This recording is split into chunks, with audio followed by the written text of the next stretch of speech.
बच्चों, आज मैं आपको एक प्यारी सी कहानी सुनाता हूँ। ये कहानी है एक नन्हे से पंछी की, जिसका नाम था चंगू। चंगू के पर बहुत छोटे थे। जब भी वो उड़ने की कोशिश करता, जमीन पर गिर जाता। वो उदास होकर कहता, हाय, सब पंछी आसमान में उड़ते हैं और मैं हमेशा गिर जाता हूँ। काश मैं भी उनकी तरह उड़ पाता। एक दिन जंगल का एक बूढ़ा उल्लू उसके पास आया।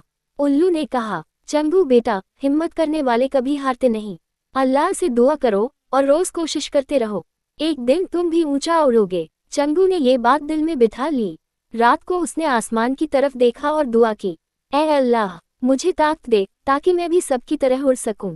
अगले दिन उसने फिर कोशिश शुरू की। वो गिरा, फिर उठा, फिर गिरा, फिर उठा।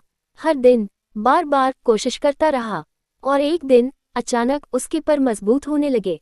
चंगू खुशी से चिल्लाया, हाँ, मैं उड़ रहा हूँ, मैं सच में उड़ रहा हूँ। सब पंछी खुशी से चहचहाने लगे। कोई तालियां बजाने लगा, कोई गाना गाने लगा और नन्हा चंगू आसमान में आजाद उड़ने लगा। बच्चों, इस कहानी से हमें ये सीख मिलती है, अगर हम दुआ करें, हिम्मत करें और मेहनत करें, तो कोई चीज़ नामुमकिन नहीं।